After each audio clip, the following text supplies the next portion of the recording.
ಈಗ ನಮ್ಮೆಲ್ಲರ ಮುಂದಿರೋ ಒಂದು ದೊಡ್ಡ ಪ್ರಶ್ನೆ, ಎಐ ನಮ್ಮ ಕೆರಿಯರ್ಗೆ ಒಂದು ವರದಾನನಾ ಅಥವಾ ಡೈನೋಸಾರ್ಗಳನ್ನೇ ನಾಶ ಮಾಡಿದ ಆ ಉಲ್ಕಾಪಾತದ ತರನ? ಬನ್ನಿ ಈ ವಿಶ್ಲೇಷಣೆಯಲ್ಲಿ ಇದಕ್ಕೆ ಉತ್ತರ ಹುಡುಕೋಣ.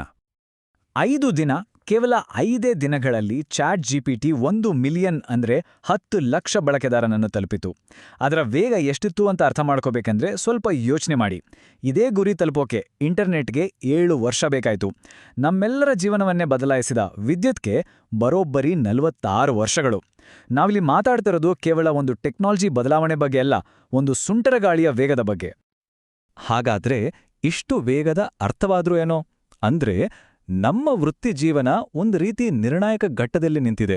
ಈ ಬದಲಾವಣೆ ಡೈನೋಸಾರ್ಗಳ ಕಥೆ ಮುಗಿಸಿದ ಆ ಉಲ್ಕಾಪಾತದ ಹಾಗೆ ಇದೇನೋ ಬಂದು ಹೋಗೋ ಟೆಕ್ ಟ್ರೆಂಡ್ ಅಂತೂ ಖಂಡಿತ ಅಲ್ಲ.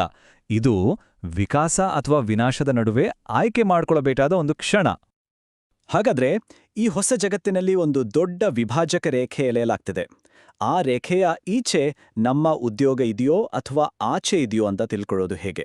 ಅದಕ್ಕೊಂದು ತುಂಬಾ ಸಿಂಪಲ್ ಆದ ಟೆಸ್ಟ್ ಇದೆ. ಈ ಪರೀಕ್ಷೆಯ ಹೆಸರು ಪ್ಯಾಟರ್ನ್ ಟೆಸ್ಟ್.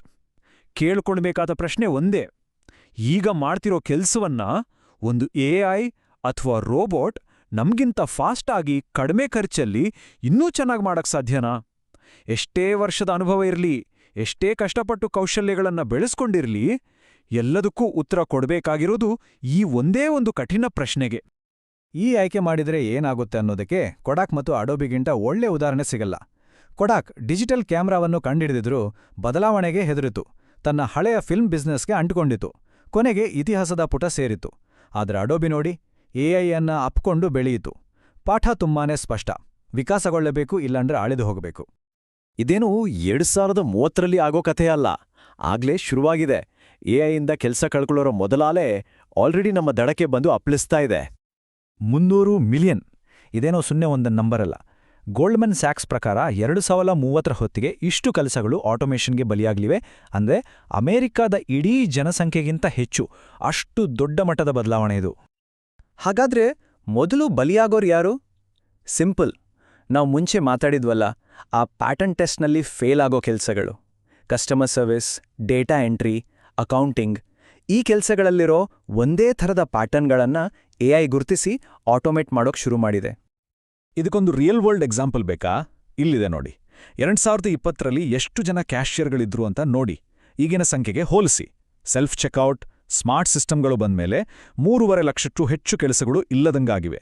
ಆ್ಯಂಡ್ ಇದು ಕೇವಲ ಶುರು ಅಷ್ಟೇ. ಇದರ ಹಿಂದಿರೋ ಭಯಾನಕ ಸತ್ಯ ಏನ್ ಗೊತ್ತಾ? ನಮ್ಮ ಕೆಲಸ ಅನ್ನೋದು ಮನುಷ್ಯರು ಮಾಡೋ ಒಂದಿಷ್ಟು ಪ್ಯಾಟರ್ನ್ಗಳ ಡೇಟಾ ಸೆಟ್ ಅಷ್ಟೇ. ಒಂದು ಕ್ಷಣ ಯೋಚನೆ ಮಾಡಿ, ಗಂಟೆಗೆ 80 ಮೈಲ್ ಸ್ಪೀಡ್ನಲ್ಲಿ ಹೋಗ್ತಿರೋ ಕಾರನ್ನೇ ಒಂದು ಎಐ ಓಡಿಸ್ಬಲ್ಲದು ಅಂದ್ರೆ, ಒಂದು ಡೆಸ್ಕ್ ಮೇಲೆ ಕೂತೋ ಮಾಡೋ ಕೆಲಸವನ್ನ ಅದು ಮಾಡೋದು ಕಷ್ಟನಾ? ಖಂಡಿತ ಇಲ್ಲ. ಆದ್ರೆ ಎಲ್ಲವೂ ಕರಾಳ ಅಂತೇನಿಲ್ಲ. ಕೈಗಾರಿಕಾ ಕ್ರಾಂತಿ ಆದಾಗಲೂ ಹೀಗೇ ಆಗಿತ್ತು.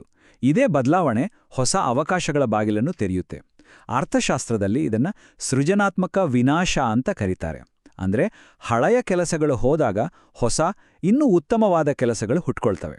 ಹಾಗಾದ್ರೆ ಆ ಹೊಸ ಕೆಲಸಗಳು ಯಾವುವು? ಭವಿಷ್ಯದಲ್ಲಿ ಗಟ್ಟಿಯಾಗಿ ನಿಲ್ಲುವ ಕೆಲಸಗಳು 4 ಕಂಬಗಳ ಮೇಲೆ ನಿಂತಿರ್ತವೆ: ನಂಬಿಕೆ, ಸೃಜನಶೀಲತೆ, ದೈಹಿಕ ಕೌಶಲ್ಯ ಮತ್ತು ಅನುಭೂತಿ. ಯಾಕೆಂದ್ರೆ ಸದ್ಯಕ್ಕೆ ಇವು ಮನುಷ್ಯರಲ್ಲಿ ಮಾತ್ರ ಇರೋದು. ಮೆಷಿನ್ಗಳು ಇದನ್ನ ಕಾಪಿ ಮಾಡೋಕ್ಕಾಗಲ್ಲ.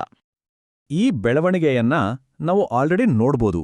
ವಿಂಡ್ ಟರ್ಬೈನ್ ಟೆಕ್ನಿಷಿಯನ್ಗಳ ಹಾಗೆ ದೈಹಿಕ ಕೌಶಲ್ಯ ಬೇಕಾಗಿರೋ ಕೆಲಸಗಳು, ಅಥವಾ ಮಾನಸಿಕ ಆರೋಗ್ಯ ಸಲಹೆಗಾರರ ಥರ ಆಳವಾದ ಮಾನವೀಯ ಸಂಪರ್ಕ ಬೇಕಿರೋ ಕೆಲಸಗಳು, ಇವುಗಳ ಬೇಡಿಕೆ ತುಂಬಾನೇ ವೇಗವಾಗಿ ಹೆಚ್ಚಾಗ್ತಿದೆ. ಹಾಗಾದ್ರೆ ಅತ್ಯಂತ ಸೇಫ್ ಅನಿಸೋ ಕ್ಷೇತ್ರಗಳು ಯಾವುವು? 1, ಎಐ ಅನ್ನೇ ತಯಾರು ಮಾಡೋದು. 2, ಅದಕ್ಕೆ ಸೆಕ್ಯೂರಿಟಿ ಕೊಡೋದು. ಅಥವಾ 3, ದೊಡ್ಡ ದೊಡ್ಡ ಸಮಸ್ಯೆಗಳನ್ನ ಬಗೆಹರಿಸೋಕೆ ಎಐನ ಒಂದು ಟೂಲ್ ಆಗಿ ಬಳಸೋದು. ಸರಿ, ಈಗ ನಮ್ಗೆ ಪರಿಸ್ಥಿತಿ ಹೇಗಿದೆ ಅಂತ ಒಂದು ಮ್ಯಾಪ್ ಸಿಕ್ಕಿದೆ. ಅಪಾಯಗಳೂ ಗೊತ್ತು, ಅವಕಾಶಗಳೂ ಗೊತ್ತು. ಇನ್ಮುಂದೆ ಹೇಗೋ ಬದುಕಿ ಉಳಿಯೋದಲ್ಲ, ಈ ಹೊಸ ಜಗತ್ತಲ್ಲಿ ಗೆಲ್ಲೋದು ಹೇಗೆ ಅನ್ನೋದಕ್ಕೆ ಒಂದು ಪರ್ಸನಲ್ ಆಕ್ಷನ್ ಪ್ಲಾನ್ ರೆಡಿ ಮಾಡೋಣ. ಹಳೆ ಜಗತ್ತು ಮುಗೀತು. ಹೊಸ ಜಗತ್ತಲ್ಲಿ ಗೆಲ್ಲೋಕೆ ನಮ್ ಪ್ಲಾನ್ ಏನು? ಕೇವಲ ಗಾಬರಿಯಾಗೋದ್ರಿಂದ ಏನೂ ಪ್ರಯೋಜನ ಇಲ್ಲ. ನಮ್ಮ ಹಣಕಾಸಿನ ಭವಿಷ್ಯ ನಮ್ಮ ಕೈಲಿರಬೇಕು ಅಂದ್ರೆ ಒಂದು ಕ್ಲಿಯರ್ ಆದ ಮುಂದಾಲೋಚನೆಯ ಪ್ಲಾನ್ ಬೇಕೇ ಬೇಕು. ಈ ಪ್ಲಾನ್ನಲ್ಲಿ 4 ಸಿಂಪಲ್ ಸ್ಟೆಪ್ಸ್ ಇದೆ.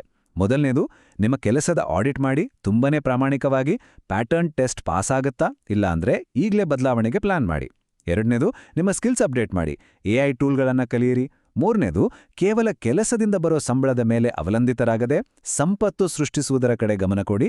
ಮತ್ತು ನಾಲ್ಕನೇದು, ಒಂದು ಬಿಸ್ನೆಸ್ ಶುರು ಮಾಡಿ, ಇಲ್ಲ ಸೈಡ್ ಹಸಲ್ ಮಾಡಿ, ಇಲ್ಲಾಂದ್ರೆ ಇನ್ವೆಸ್ಟ್ ಮಾಡಿ ಆಸ್ತಿಗಳನ್ನು ನಿಮ್ಮದಾಬಿಸ್ಕೊಳ್ಳಿ. ಈ ಪ್ಲಾನ್ ಒಬ್ಬರನ್ನ ಡಿಫೆನ್ಸ್ ಆಡೋ ಸ್ಥಿತಿಯಿಂದ ಅಟ್ಯಾಕ್ ಮಾಡೋ ಸ್ಥಿತಿಗೆ ತರುತ್ತೆ. ಇದನ್ ಮಾಡೋದ್ ಕಷ್ಟನಾ? ಖಂಡಿತ ಇಲ್ಲ. ಇಲ್ಲಿದೆ ನೋಡಿ 1 ವರ್ಷದ ಸ್ಯಾಂಪಲ್ ಪ್ಲಾನ್. ಮೊದಲನೇ ವಾರ ನಿಮ್ ಕೆಲಸವನ್ನ ಟೆಸ್ಟ್ ಮಾಡಿ. ಮೊದಲನೇ ತಿಂಗಳು ಒಂದು AI ಟೂಲ್ ಕಲೀರಿ. 3ನೇ ತಿಂಗಳು AI ಬಳಸಿ ಏನಾದರೂ ಒಂದು ಪ್ರಾಡಕ್ಟ್ ಅಥವಾ ಸರ್ವಿಸ್ ನೀಡಿ. 6ನೇ ತಿಂಗಳು ನಿಮ್ಮ ಆದಾಯ ಮತ್ತು ಹೂಡಿಕೆನ ಹೆಚ್ಚಿಸಿ.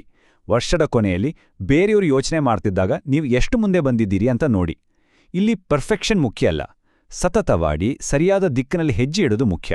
ಯಾಕಂದ್ರೆ ಈ ಹೊಸ ಯುಗದಲ್ಲಿ ವೇಗವೇ ಎಲ್ಲವನ್ನೂ ನಿರ್ಧರಿಸುತ್ತೆ. ಕೊನೆಯದಾಗಿ ನಾವು ನೆನ್ಪಿಟ್ಕೊಳ್ಬೇಕಾದ ಪಾಠ ಒಂದೇ: ಅಳಿವು ಅಥವಾ ವಿಕಾಸ ಅನ್ನೋದು ಒಂದು ಆಯ್ಕೆ. ಆಕಾಶದಲ್ಲಿ ಆ ಉಲ್ಕಾಪಾತ ಕಾಣಿಸ್ತಿದ್ದಾಗ ಸುಮ್ಮನೆ ನಿಲ್ಲೋದು ಒಂದು ಆಪ್ಷನ್ ಆಗಿರಲ್ಲ.